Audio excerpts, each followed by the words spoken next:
Maria clutched her worn leather portfolio against her chest as she walked through the gleaming glass doors of Apex Technologies. At 28, she had already weathered more storms than most people face in a lifetime. Her husband had left when their son Tommy was just 2 years old, and for the past 3 years, she had been juggling part-time jobs while studying for her business degree. This interview represented everything she had worked toward: a chance at a stable career that could finally provide the life she wanted to give her son. Tommy, now 5, walked beside her with wide eyes, taking in the towering lobby with its marble floors and cascading waterfall. Maria had tried everything to find childcare for the morning, but her usual babysitter had called in sick and her mother was out of town. The interview had taken months to secure, and she couldn't afford to reschedule. She hoped they would understand. Just this once. At the reception desk, Maria smiled nervously at the polished woman behind the counter. "Hi, I'm Maria Rodriguez. I have a 10 o'clock interview with the marketing department." The receptionist's expression shifted from professional courtesy to barely concealed disapproval as she noticed Tommy. "Ma'am, this is a professional environment. Children aren't permitted in the building during business hours." Her voice carried the kind of authority that brooked no argument. Maria's heart sank, but she pressed on. "I understand, and I'm so sorry. My childcare fell through this morning, and I've been trying to get this interview for months. Is there any way?" "I'm afraid not. Company policy is very strict about this matter. You'll need to reschedule." The receptionist was already reaching for her phone, presumably to call security. Tommy, sensing his mother's distress, tugged at her hand. "Mama, are we in trouble?" His innocent question cut through Maria like a knife. She had tried so hard to shield him from the constant struggles, but moments like this made it impossible. "No, sweetheart, we're not in trouble." Maria's voice wavered despite her efforts to stay strong. She turned back to the receptionist, desperation creeping into her tone. "Please, I just need 30 minutes. He's very well behaved, and he'll sit quietly, I promise." The receptionist shook her head firmly. "I'm sorry, but rules are rules. Security will escort you out if necessary."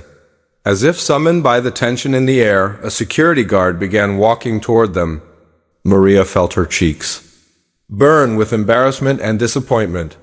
3 years of sacrifice, of studying late into the night after Tommy had gone to bed, of wearing the same interview outfit to every opportunity that came her way, and it was all crumbling because of circumstances beyond her control. She knelt down to Tommy's level, fighting back tears.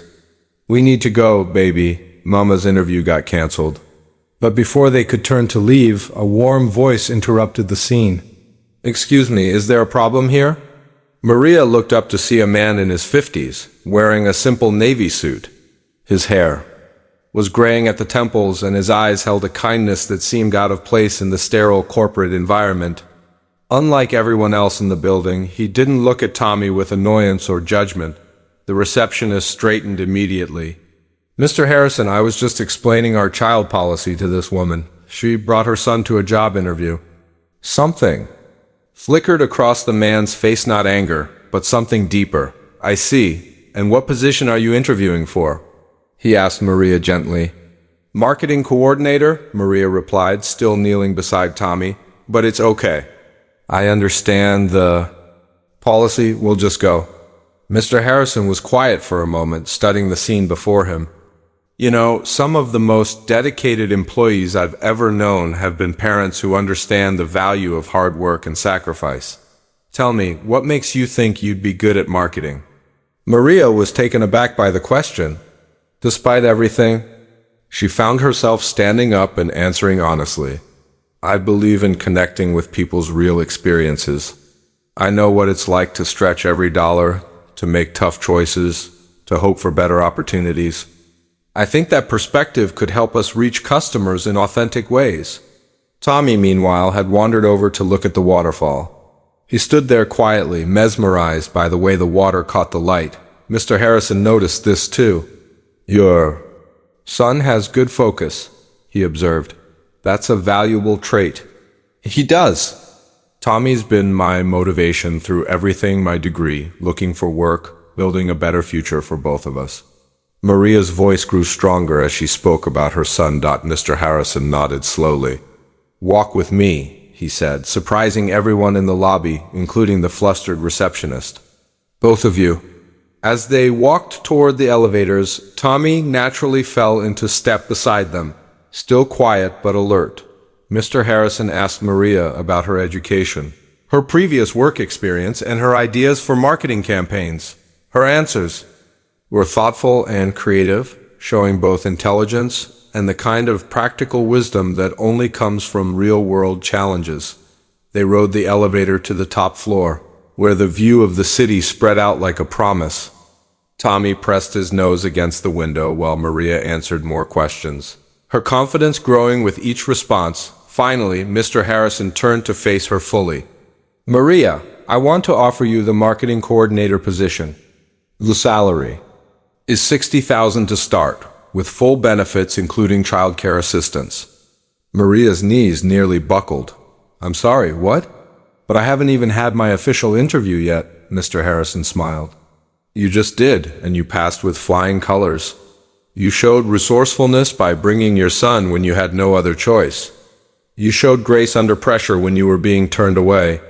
And you showed genuine passion for the work when you talked about connecting with people's real experiences." He paused, looking out at the city. "Do you know who I am?" Maria shook her head, confused. "I'm David Harrison. I'm the CEO of this company." The words hit Maria like a gentle shockwave. "And 30 years ago, I was a single father who got turned away from job interviews because I had to bring my daughter with me." The room seemed to tilt slightly as Maria processed this information. "Your daughter?" "Sarah. She's now the head of our HR department. She's the one who originally flagged your resume for me to review personally. She has a good eye for talent, and she specifically mentioned your story graduating summa cum laude while raising your son alone." He gestured toward Tommy, who was still enchanted by the view. "She also suggested we needed to update some of our policies to be more family-friendly." Maria felt tears welling up in her eyes. "I don't understand." "Why would you?" "Because everyone deserves a chance to show what they can do. Because talent doesn't always come in convenient packages. And because I remember what it felt like to have doors slammed in my face when all I wanted was the opportunity to work hard and provide for my child." His voice carried the weight of old pain transformed into purpose. "That receptionist downstairs was following policy, but sometimes policies need to be challenged by human compassion." Tommy turned from the window and walked over to his mother, sensing something important was happening. "Mama, are you crying happy tears?" Maria laughed through her tears and scooped him up. "Yes, baby, very happy tears." Mr. Harrison extended his hand. "Welcome to Apex Technologies, Maria. I have a feeling you're going to do remarkable things here." As Maria shook his hand, she realized that sometimes the most unexpected moments can reshape an entire life. All those nights of studying, all the rejection letters, all the moments of doubt had led to this, not just a job, but a place where her worth was recognized, where her struggles had shaped her into exactly the person they needed. 6 months later, Maria's marketing campaigns had increased customer engagement by 40%. She had also spearheaded the company's new family-friendly policies, including an on-site childcare center. And sometimes when she walked through that lobby with Tommy after work, she would remember the day when everything changed, the day she learned that kindness and opportunity often arrive in the most unexpected forms, wearing simple navy suits and carrying the wisdom of shared experience.